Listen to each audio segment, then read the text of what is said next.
أعوذ بالله من الشيطان الرجيم بسم الله الرحمن الرحيم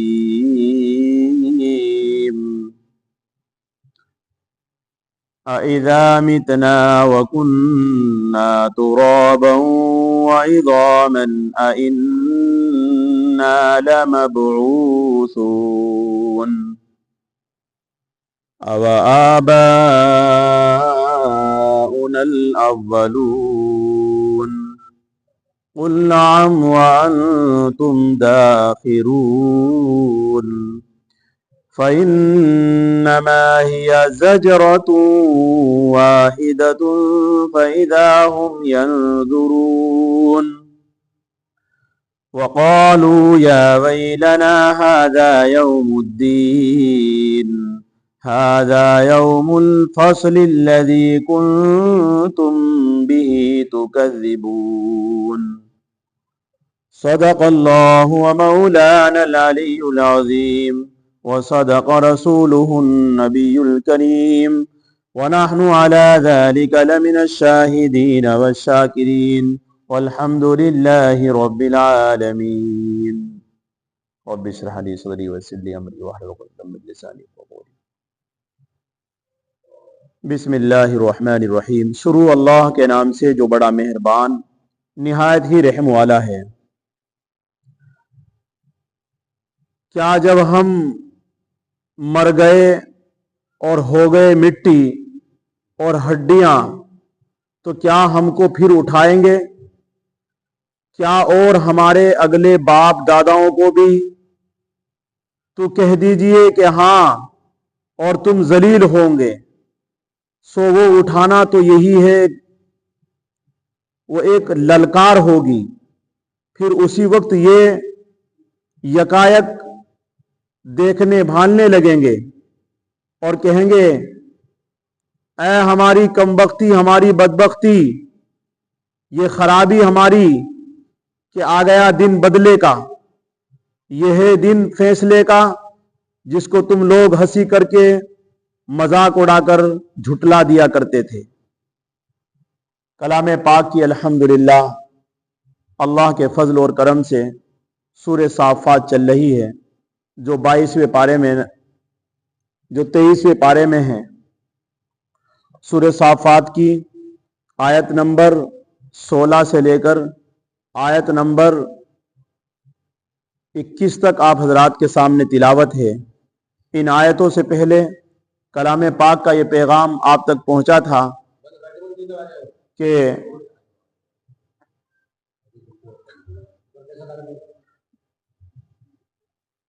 اللہ رب العزت نے یہ بات کہی تھی کہ ان سے پوچھو کہ زمین اور آسمان، چاند، سورج، ستارے اللہ کو یہ بنانے مشکل ہے، یہ انسان کو بنانا مشکل ہے۔ ان کفار مشرکین، آخرت کا انکار کرنے والے، اللہ کا انکار کرنے والے لوگوں سے اور اللہ کی وحدانیت کا کہ منکر لوگوں سے یہ پوچھو کہ تم یہ کہتے ہو کہ مرنے کے بعد ہمیں کوئی زندہ نہیں کرے گا، جب ریزہ ریزہ ہو جائیں گے، مٹی ہو جائیں گے، گل سڑ جائیں گے، کون ہمیں زندہ کرے گا؟ اللہ یوں کہتے ہیں کہ ان سے ایک بار یہ تو پوچھ لو ان کے دل سے کہ یہ اتنا بڑا آسمان، اتنی بڑی زمین، یہ چاند، یہ سورج، یہ ستارے، یہ جو سب کچھ اللہ نے بنایا ہے، یہ انسان سے زیادہ طاقتور ہے، انسان کمزور ہے، تو کیا یہ بنانے مشکل تھے یا انسان کو بنانا مشکل ہے؟ تو جس آدمی کے اندر عقل ہوگی، شعور ہوگا، سلیقہ ہوگا، وہ یہی کہے گا نہیں بھائی، آسمان بنانا مشکل ہے، زمین بنانی مشکل ہے، سورج چاند بنانے مشکل ہے، کیونکہ بڑے ہیں۔ انسان تو ایک کمزور، ایک چھوٹا سا انسان کی چیز ہے، اور چھوٹی چیز کو بنانا کوئی مشکل نہیں ہوتا ہے، بڑے جو بڑی چیز بنا دے۔ اور پھر اللہ رب العزت نے یوں فرمایا کہ انسان جو ہے چپکتی مٹی سے بنایا گیا ہے۔ کون سی مٹی سے؟ چپکتی، جو گندھی ہوئی ہوتی ہے، جو سڑی ہوئی ہوتی ہے، جو تالاب وغیرہ کے اندر جو مٹی ہوتی ہے